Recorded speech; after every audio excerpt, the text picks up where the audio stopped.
Habla de nuevo para ustedes el hermano Alexander Castellanos desde la Iglesia de Cristo, República de El Salvador. Estamos nuevamente transmitiendo estos mensajes de acuerdo a la palabra de Dios, de acuerdo a como ella nos manda.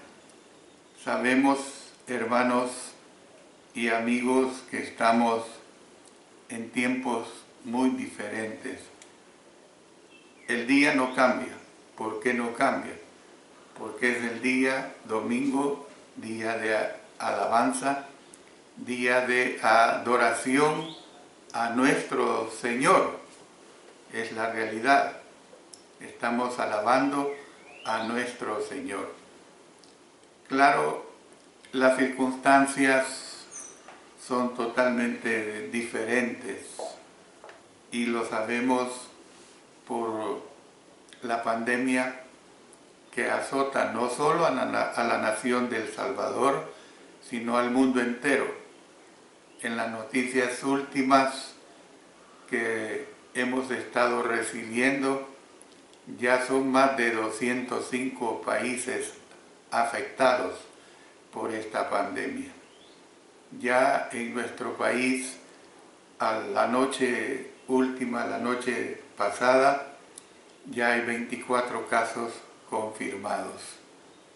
Bueno, mi deseo es presentar mensajes que animen, pero además de mensajes que animen, que veamos la realidad desde el punto de vista de las Sagradas Escrituras.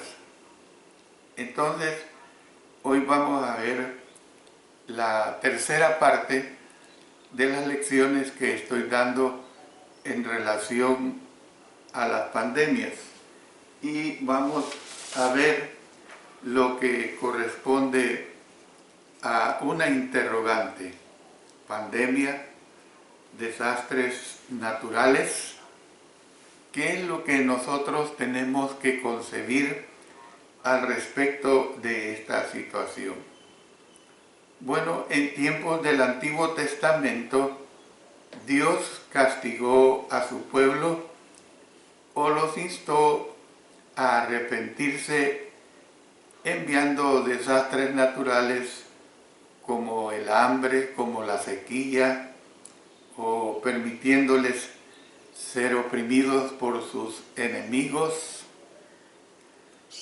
Es decir, de diferentes formas Dios actuó.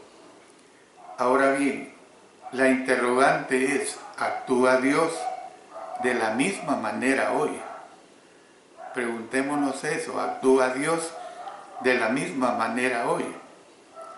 La idea que Dios enseña hoy lecciones a las personas con este tipo de eventos presenta varios problemas.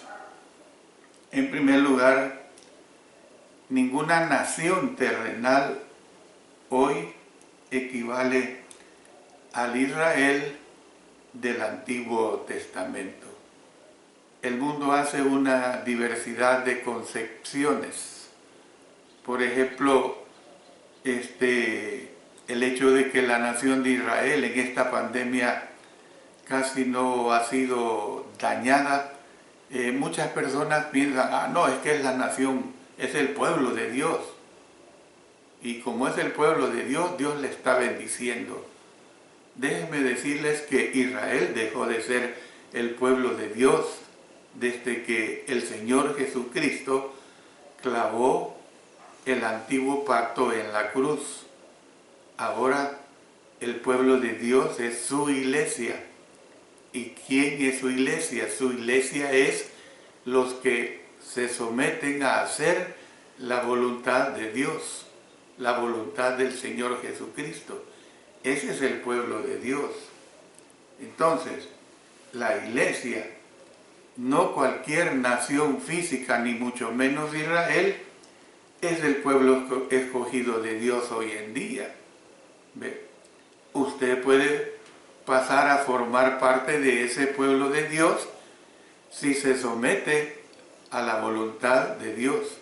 O sea, si se somete a obedecer la voluntad de nuestro Dios.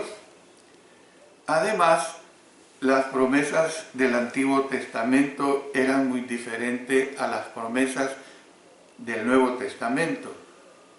La ley ofreció bendiciones nacionales, bendiciones materiales, bendiciones temporales, mientras que las promesas del Nuevo Pacto son promesas individuales, son promesas totalmente espirituales y son promesas eternas. Eso es lo que a usted y a mí y a cualquier oyente de la palabra de Dios nos debe de alentar. Por lo tanto, no tenemos ninguna promesa de prosperidad material por obedecer al Señor. No se trata de eso. Ahora, el reino de nuestro Dios, que es la Iglesia, es un reino totalmente espiritual.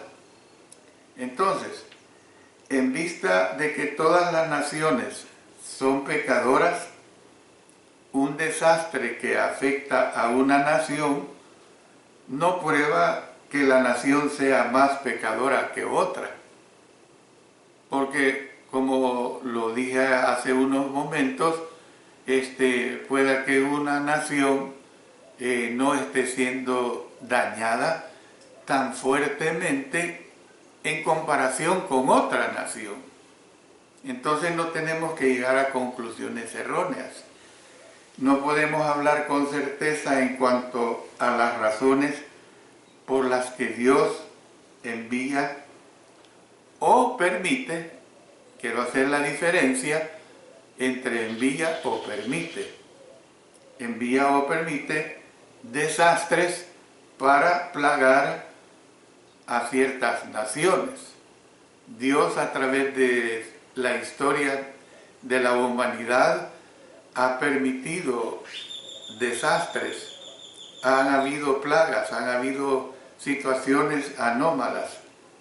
Pero no podemos todo el tiempo estar diciendo que Dios está procediendo así de esta manera. Por lo tanto, no debemos afirmar que Dios envía un desastre natural o causado por el hombre para castigar a una nación o hacer que su pueblo vuelva a él. Al mismo tiempo, ya que creemos que Dios interviene en el mundo, podemos permitir que algo malo reenfoque nuestra atención. Y vemos que las dificultades materiales pueden hacer que las personas entren en razón y recordarles la importancia de los asuntos espirituales, porque este es el problema que siempre ha habido en la humanidad. El problema que siempre ha habido en la humanidad es que a la humanidad, al ser humano, pues, siempre le ha importado poco los asuntos espirituales. Al ser humano lo que le interesa es lo material. Desde cierto punto de vista es entendible, porque para entender lo espiritual hay que adentrarnos, hay que escudriñar la voluntad de Dios, hay que estudiar su palabra, hay que ser acucioso en cuanto a lo que Él ya ha dejado revelado a través de los 66 libros de los cuales está compuesto la Biblia o las Sagradas Escrituras. Entonces, en ese sentido, podemos nosotros ver las calamidades que nos acontecen, ya sea de manera personal, como la forma en que Dios nos disciplina con el fin de que mejoremos. Hay un principio en el Nuevo Testamento que es bien claro. Miren lo que dice el Nuevo Testamento en Hebreos en el capítulo 12. Ahí en este capítulo 12 dice unos versículos que son muy interesantes. Miren lo que dice desde el versículo 6. Porque el Señor al que ama disciplina y azota a todo el que le recibe por hijo. Si soportáis la disciplina, Dios os trata como a hijos, porque ¿qué hijo es aquel a quien el Padre no disciplina? Pero si se os deja sin disciplina, de la cual todos han sido participantes, entonces sois bastardos y no hijos. Por otra parte, tuvimos a nuestros padres terrenales que nos disciplinaban y los venerábamos. ¿Por qué no obedeceremos mucho mejor al Padre de los Espíritus y viviremos? Entonces fíjense bien, nosotros si queremos vivir una vida adecuada, una vida que sea aceptable, tenemos que someternos a los preceptos divinos, a los preceptos sagrados. Por ejemplo, nosotros, dentro de esta pandemia que vive la nación y el mundo entero, hay una serie de recomendaciones las cuales nosotros tenemos que tomar en cuenta. Lávese las manos, quítese la ropa cuando viene de afuera, quédese en casa y en fin una diversidad de recomendaciones. Allá usted si las toma en cuenta. Ahora, yo estoy consciente de las personas, como lo está el mismo gobierno, de las personas que nos están sirviendo a nosotros, del cuerpo médico, el ejército, la policía, es decir, todos los que tienen que velar por nuestra preservación. Entonces, hermanos, ¿qué es lo que nosotros tenemos que ver? Pues que tenemos que evitar la tentación a hacer pronunciamientos también que sean dogmáticos acerca de lo que Dios está haciendo cuando ocurre un desastre, porque nosotros no conocemos la mente de Dios. Por más que nosotros querramos meternos a la mente de Dios, no la podemos conocer, no la podemos entender como realmente quisiéramos. Cuando suceden cosas malas y nos preguntamos ¿por qué? La mejor respuesta ciertamente es simplemente no lo sabemos ni podemos saberlo. O sea, dejémoslo a la voluntad de Dios, dejémoslo a la sabiduría de Dios.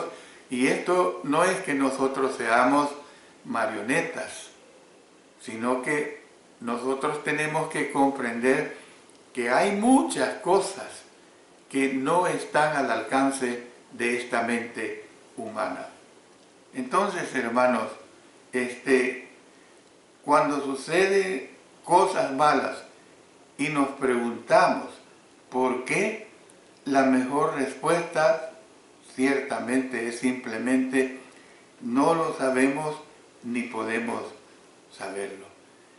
Es bueno, sin embargo, que aprendamos toda lección espiritual que podamos sacar de cada desastre que acontezca.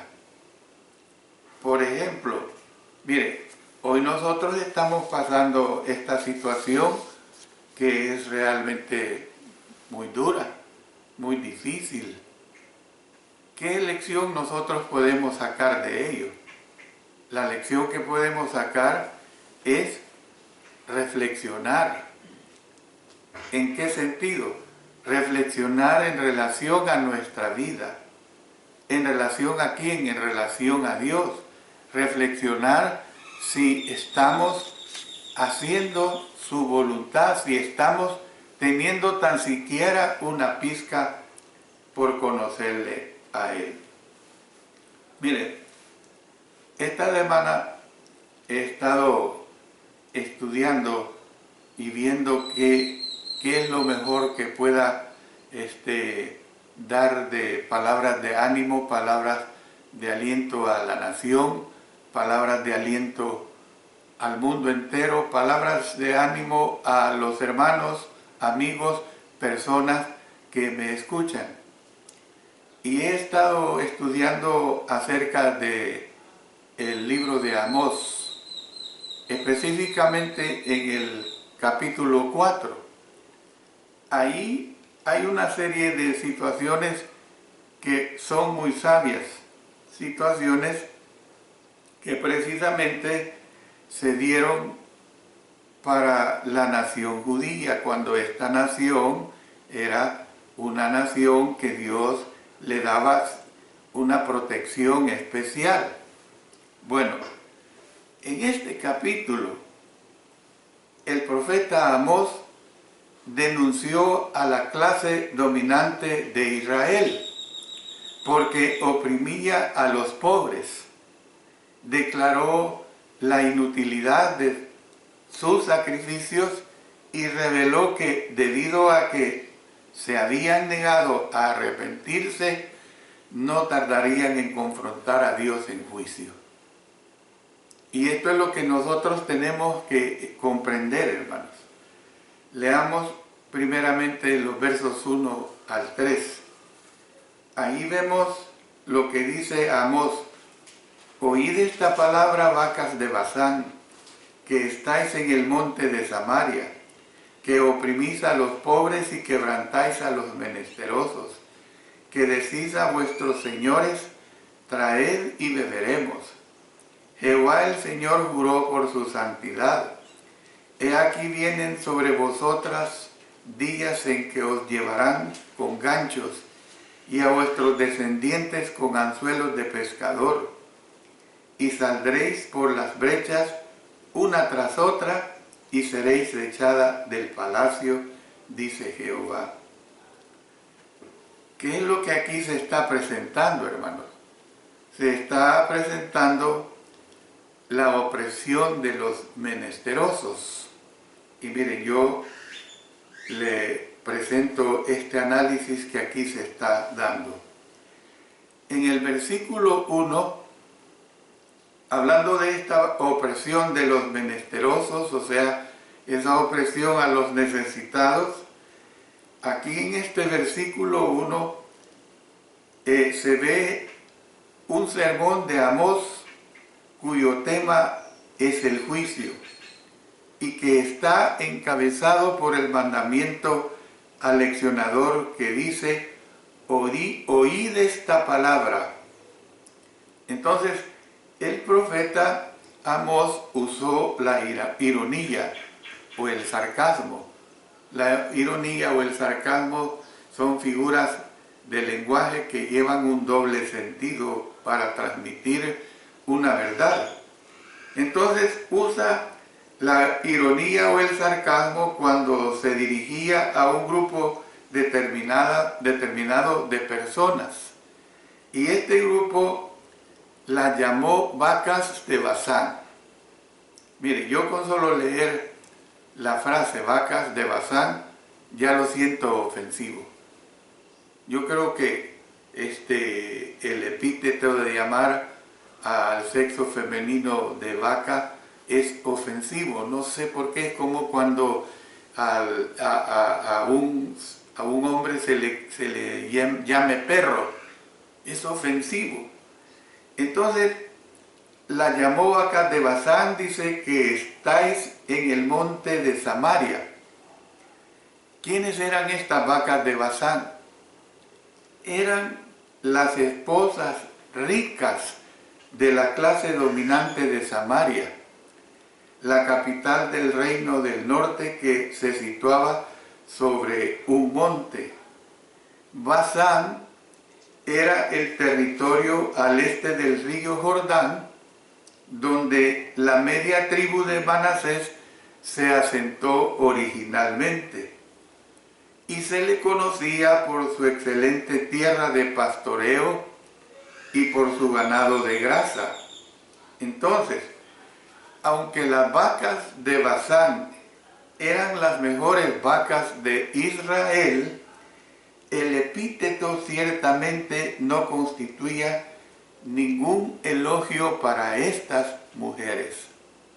Por eso es que Amós utilizó estas imágenes para caracterizar a las mujeres como dominantes, autoindulgentes, bien alimentadas y mujeres indolentes. Estas vacas de Basán se habían engordado a costa de los demás. Su rico estilo de vida se mantenía a costa de los pobres y a costa de los menesterosos.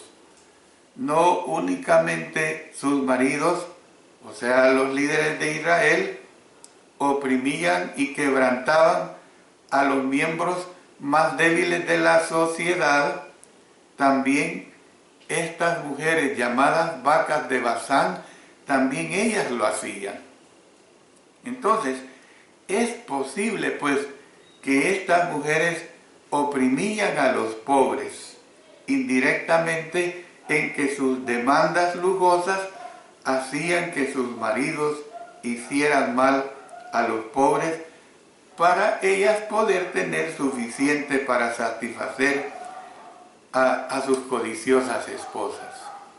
O sea, las mujeres llamadas vacas de Basán oprimían a sus esposas, a sus esposos, con el fin de que les satisfacieran sus intereses materiales. Entonces, ¿qué es lo que nosotros vemos? Que de acuerdo con la ley, los pobres, los menesterosos, eran precisamente las personas que debían haber sido asistidas y protegidas. ¿Cómo sucede hoy, hermanos, dándole una aplicación a la pandemia que vivimos? El gobierno le está dando atención, contrario a estas vacas de Basán, por supuesto, le está dando atención a la gente más necesitada. Porque hay una razón. ¿Cuál razón? Las fuentes de trabajo han sido suspendidas. ¿Por qué han sido suspendidas? Porque quedándonos en casa, estamos siendo protegidos con mucha más garantía de que el virus del coronavirus no nos llegue a todos los que nos sujetamos a esas condiciones de vida. Esa es la realidad. Entonces, estas mujeres mimadas llevaban una vida de confort y lujo mientras sus señores las mantenían provistas de vino. La palabra señores, hermanos, aquí se traduce de una forma de la palabra hebrea que puede querer decir marido. Sus señores, apliquémosla al significado de marido. Entonces, dado que las mujeres de Samaria eran las referidas en este contexto, las versiones modernas traducen este término como maridos. Entonces, sus esposas solían llamarlos diciendo: traed y beberemos. Tráiganos, maridos, y beberemos. O sea, nos vamos a saciar con lo que ustedes nos traigan. Eran cínicas, hermanos, estas mujeres llamadas vacas de Basán. Estas mujeres ensimismadas actuaban como vacas de pastoreo. A ellas no les interesaba que otros estuvieran muriendo de hambre, mientras ellas les instaban a sus maridos que les llevaran vino para beber y comida extravagante para comer. Es como, otra vez, aplicándolo en esta pandemia que está viviendo la nación.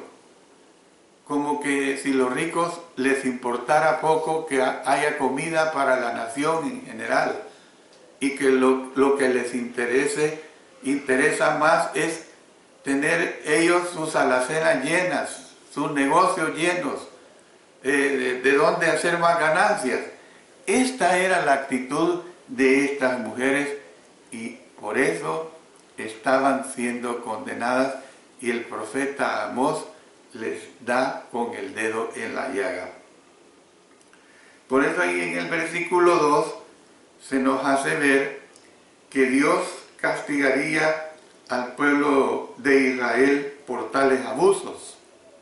Cuando hay esos abusos, hermanos, no importa, hace más de 2000, 3000, 4000 años, lo que fue el pueblo escogido de Dios, el pueblo que Dios amaba, pero ese pueblo que Dios amaba, cuando abusó, Dios lo castigó.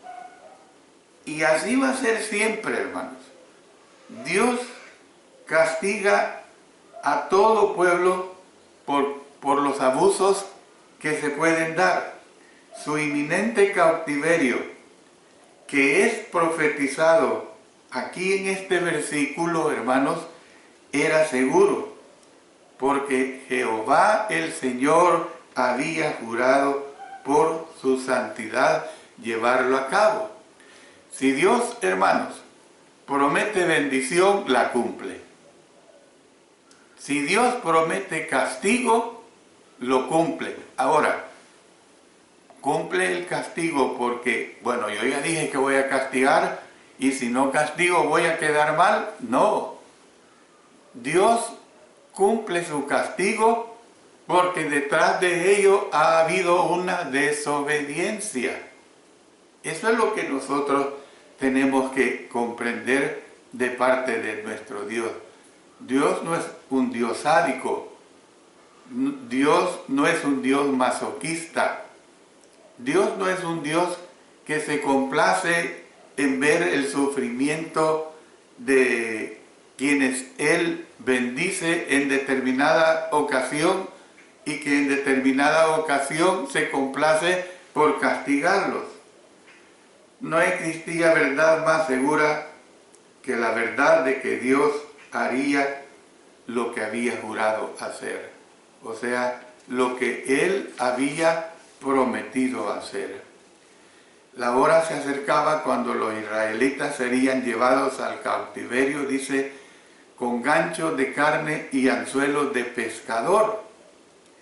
Aquí, hermanos, se usa la palabra ganchos. Es un término poco común en el Antiguo Testamento y se han interpretado de varias maneras. El lenguaje, hermanos, podría referirse literalmente a los ganchos utilizados por los asirios para atar cautivos en su marcha al exilio. ¿Por qué digo esto, hermanos?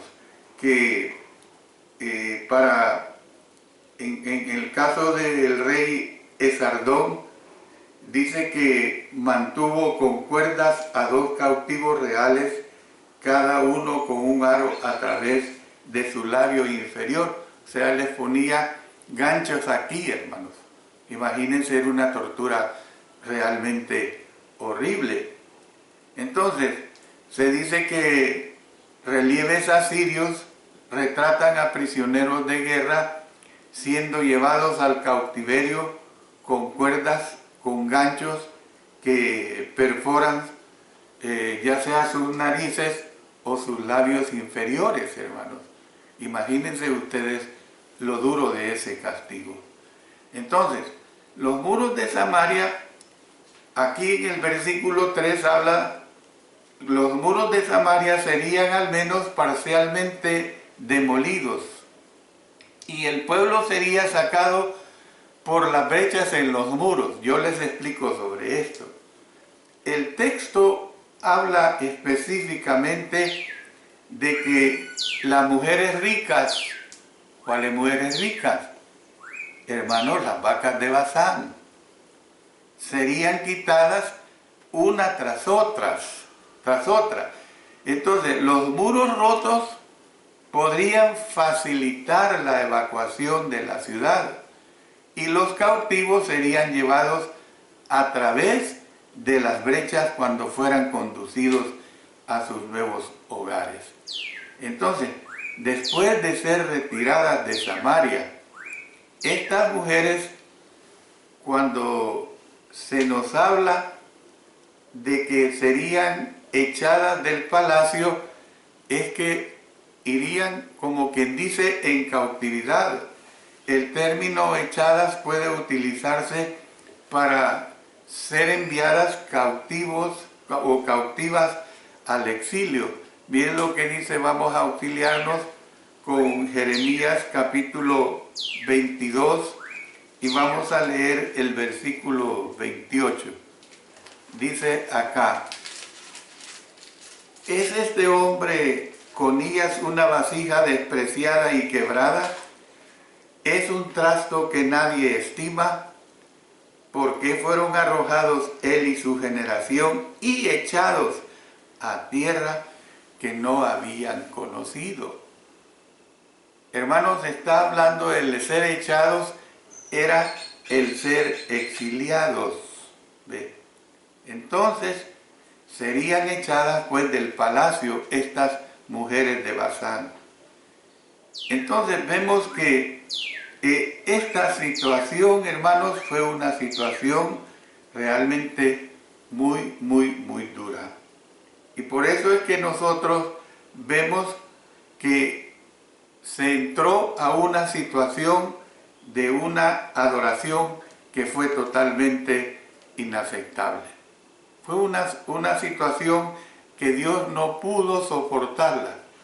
Y por eso usó al profeta Amós para darles este mensaje. Yo voy a parar acá, pero ahora este día voy a hacer una excepción. Voy a continuar en la segunda parte con la segunda parte de este mensaje que estoy presentando para dejar el mensaje completamente claro. Dios bendiga su palabra.